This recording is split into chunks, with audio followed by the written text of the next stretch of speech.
This is a call for an uprising. Welcome to today's show. I've been trying to upload this video for a few hours now. It continually is getting blocked because I used video clips from the show. I slowed them down. I put the video clip in black and white. I put the video clip in glow. All these filters you could put in to try to avoid copyright. But Fox pretty much doesn't want anyone uploading anything from The Simpsons because everybody knows how much predictive programming, how much brainwashing is in these cartoons like The Simpsons and The Family Guy.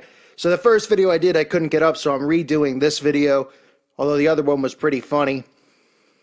I got a little rip into some of these Satanists, but let me tell you about the plot of this episode. I don't watch the show. I've never watched the show. Many people have messaged me asking me if I'd watch this episode, saying it was all about magic and sorcery and making fun of Christians, so I watched it online. And let me tell you, they talk about how awful the world would be without magic. They say, could you imagine a world without magic? Magic makes the world a better place. Magic cures diseases, which is one of the plots. The old mom of Marge, I think her name is, Marge Simpson, the mother, is dying and they need to use magic to heal her, this magic gemstone. And they say, what would the world be like without magic? It'd be a horrible place. The world would be great without magic. I'd love a world without Satanists, Satanist scum. I'd love a world without witches and witchcraft. I'd love it. It would be a great place. You know why?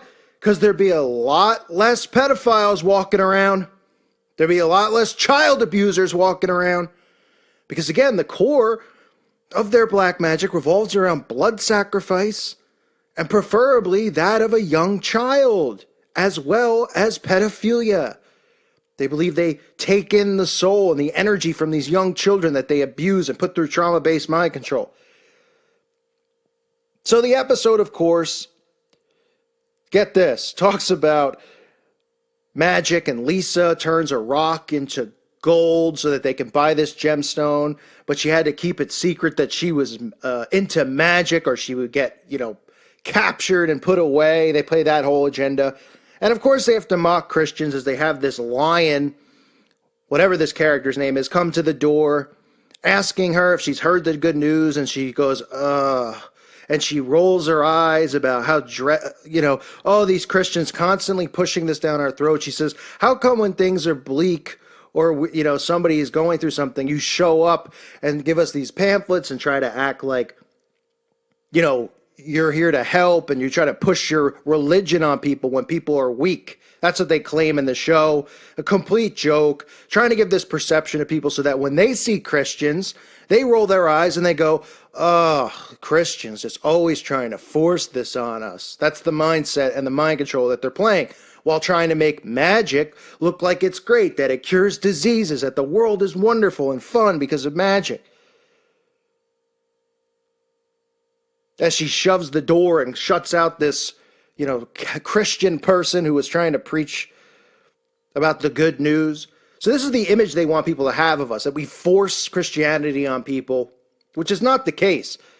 Because anybody who's Christian knows that salvation can only be found on your own through Jesus Christ. Jesus Christ is salvation. You have to have faith and belief in Christ. I can't give you that faith. Nobody can give it. You have to find it. We can make you aware, and that's what this character tries to do. He says, have you heard the good news? And no, they just laugh it off. She rolls her eyes. He pops up again. They do the same thing after Lisa puts the spell out there. And they roll their eyes and they go, oh, the Christian guy. And all that does is plant seeds in the audience's mind. Then we get, after she's cured through the magic, Marge Simpson says, let's celebrate and eat a meal, as she has humans caged inside of the home. Little hobbits, they were calling them, or small people, I don't know. Hobbits, I believe, was the word. Saying, which one should we eat for dinner tonight? So promoting cannibalism, which is a constant theme that we constantly see, right? Santa Clarita Diet, all this stuff about cannibalism. And people think I'm crazy talking about it, showing people. It's just repetition. We see it everywhere.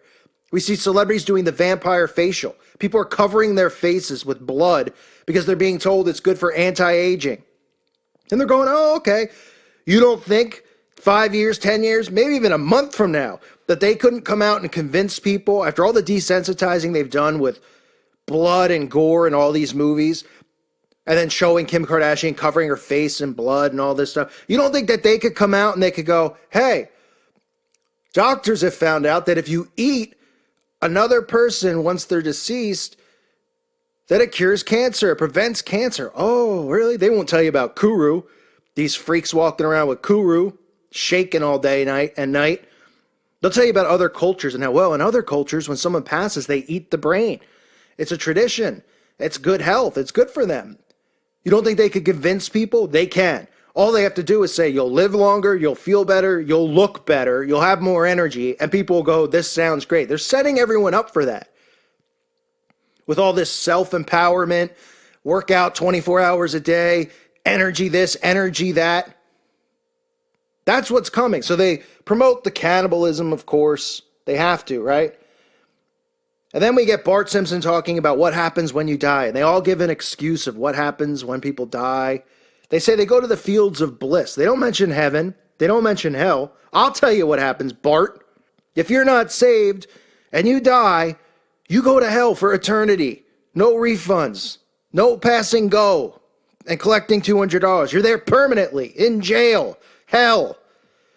But they make it seem like, oh, what could happen?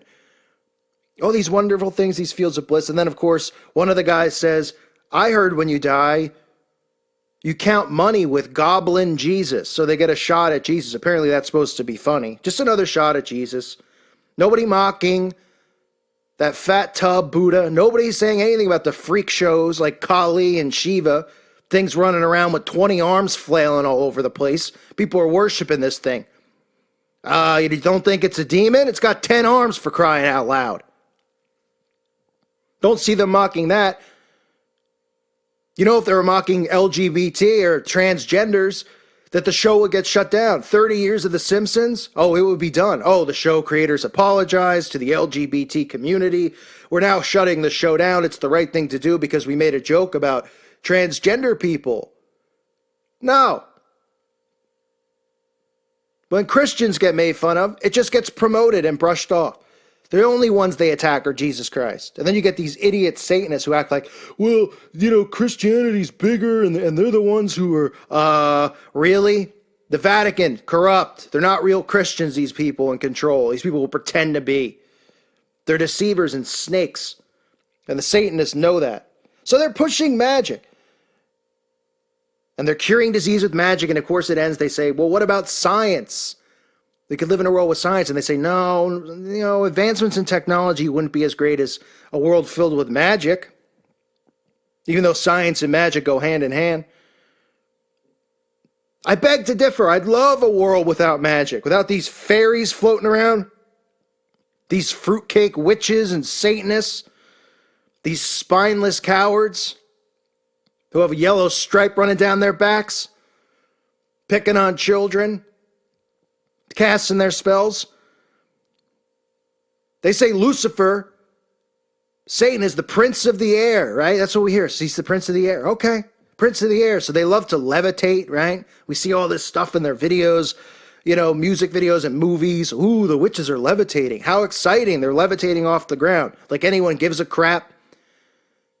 Why don't they put a levitation spell on their brooms? Huh? Have them fly around in the air and then shove them straight up their rectum. Try that spell on, witches, Satanists. And then when you're done, take a bath. You might as well, you're all used to the bath baptism.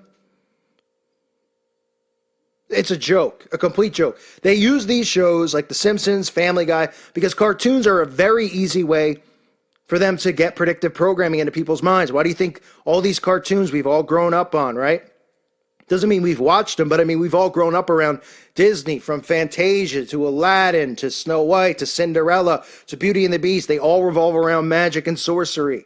They plant seeds. Now we see with these shows that are geared more towards adults, you get the Adult Swim channel, which has the Mr. Pickles about a satanic dog committing human sacrifice rituals. Oh yeah, but we're all crazy. Then you get Family Guy and The Simpsons, which is supposed to be geared towards teens and adults, that does nothing but put predictive programming aside of it, whether it's September 11th, whether it's other events, the Boston bombing with the Family Guy and all that stuff. Everybody's seen the videos on it. With Trump. It's all a source of mind control. Television is a source, the greatest source of magic that there is right now. Now they garner their magic and create their magic through these rituals they perform, which do involve blood sacrifice, which do involve children. I'm not talking about these little low-level witches who might grab some grass and some daisies from their lawn and start chewing on them and humming some hymn to themselves, trying to put some spell on to save trees. No one cares about that crap. It's a waste of time. Have fun. We're talking about these people who commit these sacrifices. Now, no witch gets a pass. No Satanist gets a pass. As far as I'm concerned, when you denounce Jesus Christ, you become an enemy to Christianity. You become an enemy to all Christians out there. And they use stuff like this to influence them. Children. The masses. That's what they do. That's what this is here for. Programming. Control. Until people can realize that television is just a source of mind control. The only real powerful source. You think the radio and newspapers are as powerful as TV? TV is so powerful for them. Because people see a false reality and they believe it. These fake events. They see these cartoons. They think they're having a good time laughing. They don't realize they're being programmed the whole time. Their brain might be shut off and put in an alpha state while they're watching it, but they're getting programmed. Now, all this stuff is getting subliminally planted in their heads. And all these shows revolve around promoting magic, promoting sorcery, hints at cannibalism, always jabs at Christianity, always jabs at Jesus. It's the same theme over and over. Look through my video playlists, all the videos in my library. See a common theme there? See the common person that's under attack? Christians, Jesus. It's a joke. The Simpsons is nothing but a joke. Fortunately, I couldn't get these clips uploaded. I would like for everyone to have seen them. I don't know where you can find the videos on YouTube. Maybe you can. Maybe you can find them on some other outlet to watch for yourself. But they block it for a reason. They don't want this stuff shared. They don't want people showing the repetition that they're using. Because that's all they're doing is putting people through the simplest form of mind control, which is repetition. I thank you for listening to today's show. God bless all of you and your families.